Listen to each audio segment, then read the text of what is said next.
hey, the price of gold keeps going up. And now it's at an all-time record high. It just blew through 3,000. Are you worried about that, Chair Powell? Are you worried that the gold market is saying something that maybe you've got your policy wrong? There is arbitrage around the globe, but not as significant as it was a few weeks ago, because it's becoming too difficult to get it there. So I think that arbitrage, which would necessitate some form of expediency in getting the metal sent this way, when you're talking 8 weeks delay, now that these contracts are being stopped, I think that this is something that is going to start to perhaps put great strain on the physical market, perhaps could put a run on the LBMA. You're not going to see a move from 33 to 34. When silver moves, it really truly moves. But normally that move takes a while to establish itself. And normally what establishes it is momentum in gold. In today's weekly recap, 3 financial experts, Rick Rule, Andy Schectman, and Peter Schiff, share their perspectives on the explosive moves in the precious metals market.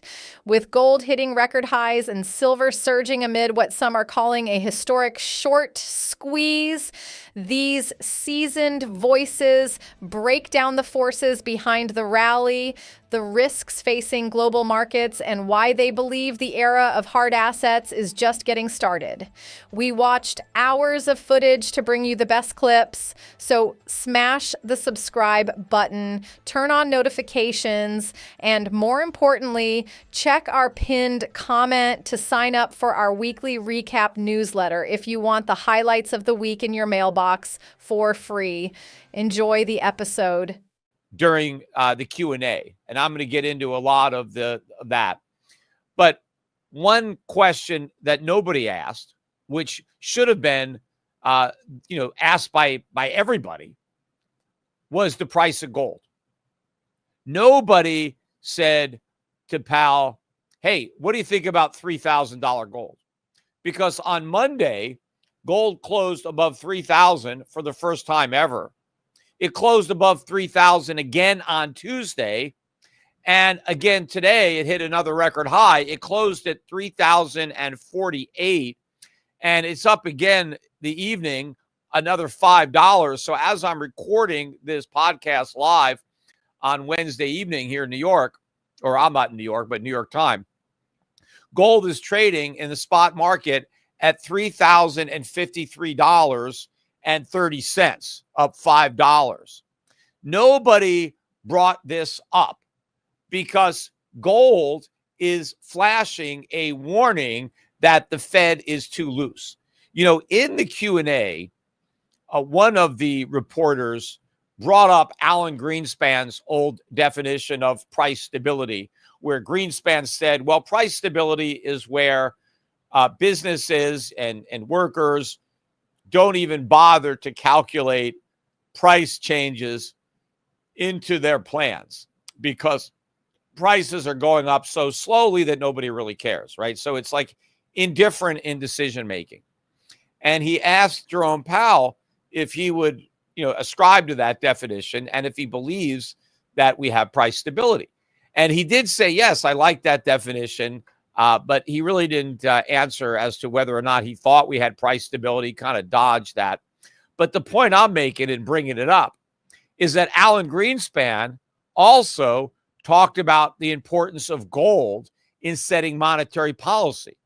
Alan Greenspan said that even though we're not officially on a gold standard, he said that he used the gold price as a reference, as a signal to let him know whether monetary policy was too tight or too easy. What Greenspan said was that if gold gets up to $400 an ounce, that means that he's too loose.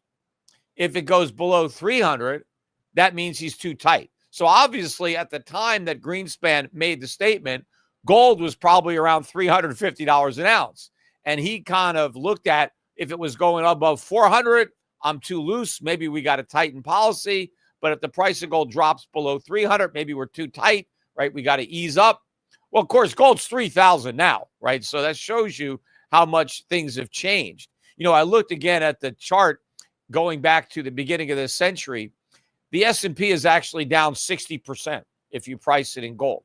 I mean, that is an enormous bear market. And it really shows you that the entirety of the gain in the stock market is due to inflation. It's due to the destruction of the value of money, not a real increase in the value of the companies that are represented by the S&P 500, but that we are, measuring their value in rapidly depreciating currency. And it's not just the dollar relative to the euro or the yen or the pound, because all those currencies have gone down. And so it's a global inflation. It's not just an inflation in the United States.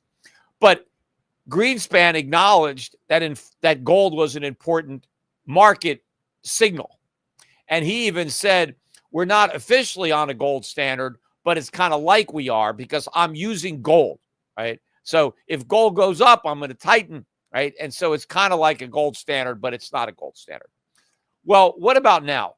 What is $3,000 gold saying about Fed monetary policy? Well, apparently nobody cares. Nobody even wants to ask these questions. Not one reporter in that room. There was a reporter who asked Powell about the stock market and its decline, and if the decline in the stock market concerned him at all. Are you concerned about that, right? Are you concerned that the markets are repudiating your policies, that the markets are telling you that interest rates are too low and that inflation is going to be too high? Nobody is even asking Powell, his opinion on that. I mean, I would love to hear his answer, although I'm sure, he'd find a way of weaseling out of it like he does for any question that he, either can't answer or is uncomfortable answering. But that is the reality. That is the real proof that the Fed is wrong, because you have a market that is saying that the Fed is too loose and that these rate cuts are a mistake whenever they come. The Fed should be hiking interest rates, not deciding when to cut them. And again, gold is the... In today's news recap, gold slightly up after hitting record high overnight. Gold prices are up a bit in midday U.S. trading Thursday after overnight hitting another record high. Silver futures are modestly down. The precious metals bulls got through some central bank decisions this week, relatively unscathed, which gives them fresh confidence. April gold was last up $5 at $3,466. May silver prices were last down 21 cents at $33.99. The marketplace has digested the FOMC meeting that ended Wednesday afternoon with no change in U.S. interest rates. However, the Fed did slow down its runoff of its securities holdings, which is a slightly dovish lean. Barron's reported Fed Chair Jay Powell did a superb job of threading the needle.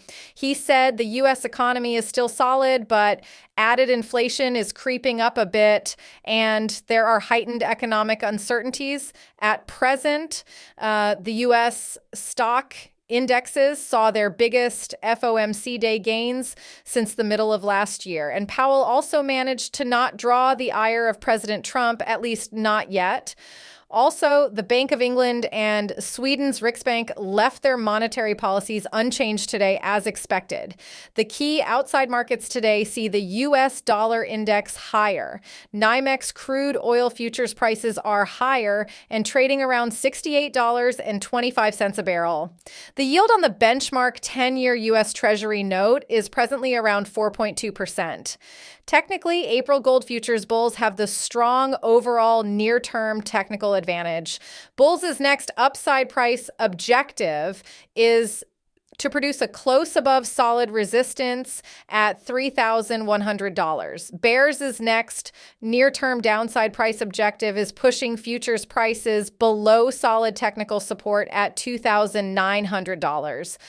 Now we'll show you the best clips of the latest interview. Don't forget to like, subscribe, and turn on notifications so you do not miss out our daily recaps. And check goldsilverstacks.com to get your Stacker's Handbook, the ultimate guide to stack gold and silver, packed with strategies to trade the gold-silver ratio and get more ounces and build wealth over time, so you don't have to rely on market commentators to make your investment decisions. Enjoy the episode. No longer purchase forward contracts. You can't purchase futures contracts from New York on the LBMA. And so it's drying up the liquidity in London, where they would use, a lot of the banks would hedge their positions in London with forward contracts, derivatives, paper.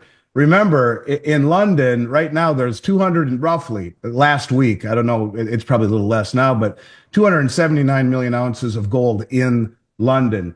Only 36 of that is available for delivery. The rest belongs to ETFs in the Bank of England. And that's standing behind 380 million ounces in outstanding spot contracts, 11 times nearly the number of contracts issued versus the amount of gold issued. And in silver, it's very similar. Roughly 270 million ounces of silver is all that's available of the 800 million. Now it's under 800 million, like 770, 780, because we saw 85 to 90 million ounces. That's what COMEX is on track for, to be delivered for March, of silver come into COMEX, almost all of it coming from the LBMA. And so all of, and when you talk about 290 million ounces and there's available, yet they're trading 2.9 billion ounces of silver, again, 10 times the number of contracts standing behind the or the metal standing behind those contracts, 10 times the number of contracts.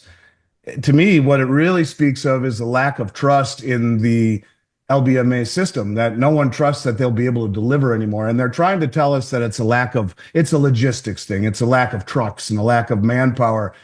I think they're realizing that the exchanges are being bled dry. And maybe now what we see is COMEX trying to distance themselves from the LBMA. In the last 3 months, 128.5 million ounces of silver have been withdrawn from London. And so you're talking almost 50% of the float gone in the last 3 months in silver. So between the amount of silver and gold delivered, not to mention all of the others that are standing for delivery, but they're being told it's 8 weeks, it seems like they're turning up the heat. And maybe, just maybe, that rumor of Trump trying to stick it to the Bank of England is really true, after all, because this is a very provocative move. And I think, it really does speak of the LBMA losing confidence globally in its ability to deliver. And this is the beginning. So I guess we'll see what the real reason is. Much like most of the things we've seen lately on the LBMA and COMEX, we can assume and surmise what the real agenda is. Mainstream would tell you that's not the case. I don't believe it. I actually feel that we are witnessing a shift from this paper market that all of us thought would never be broken into other hubs like Shanghai, like Moscow, like Dubai. These are cash and carry exchanges where the price setting is far more realistic, instead of a futures market where it's 90% paper and 10% physical, and no one ever stood for delivery. And you and I have been talking about this, and the logarithmic decay, little by little by little by little, and then bang, are we at that point? Well, it sure feels that way when almost half of the available silver has been drained. And now they're saying it's logistics. We can't really get it over to you as fast as we would like. Demand for physical gold and silver is rising, and this is a move away from the Western markets. It's a big deal. We'll see how big it is, but yeah, I think this is something people really need to pay attention to, on top of the fact that it just continues to move higher. It seems almost every day now. Now, Rick Rule talks about the dynamics behind the silver market's explosive move, emphasizing the role of a potential short squeeze and the extreme volatility inherent in such a small, thinly traded market. Primarily affected private sector banks. It being gold was made a tier 1 asset for banks like Barclays, Bank of America, Citicorp, Daiichi Kangyo, those types of global banks. The buyers have been foreign central banks. I do believe that the Basel III Accords will be important to the gold price going forward when the private sector steps up to the extent that the public sector has in the gold trade. Other aspects of the Basel III banking accord probably indirectly will benefit gold too, in the sense that although the rules around gold were made less restrictive, there were other rules around the characterization of bank reserves. And in particular, the differentiation in reserves against debt instruments that were held for sale versus held to maturity. accords that allow banks to extend and pretend around time losses in their portfolios that I think will destabilize the economy a bit, particularly in crisis, and as a consequence, likely, unfortunately, in this case, help gold. I hope that wasn't too wordy an answer. Silver, in my experience, has been more of a speculative instrument than gold. And silver tends to outperform gold towards the middle or the end of a precious metals bull market. In my experience, precious metals bull markets are led by gold because the first buyer is the fear buyer. Precious metals oscillates between greed and fear, with the fear buyer kicking off the move, and then the momentum established by the fear buyer bringing the greed buyer in. Silver, because I suspect of its lower unit cost, when the generalist money comes down into the precious metals space, that money eventually causes silver to outperform gold. And by the way, when the silver bull market starts, you're not going to need Rick Rule to tell you it's here. You're not going to see a move from 33 to 34. When silver moves, it really, truly moves. But normally that move takes a while to establish itself. And normally what establishes it is momentum in gold. People, I mean largely institutional investors, are expressing skepticism around the precious metals bull market. And the easiest way for them to express that dissatisfaction is on the New York Stock Exchange. The best vehicle for expressing either your support or your lack of support for silver on a leverage basis in equities markets is the New York Stock Exchange, and hence PSLV.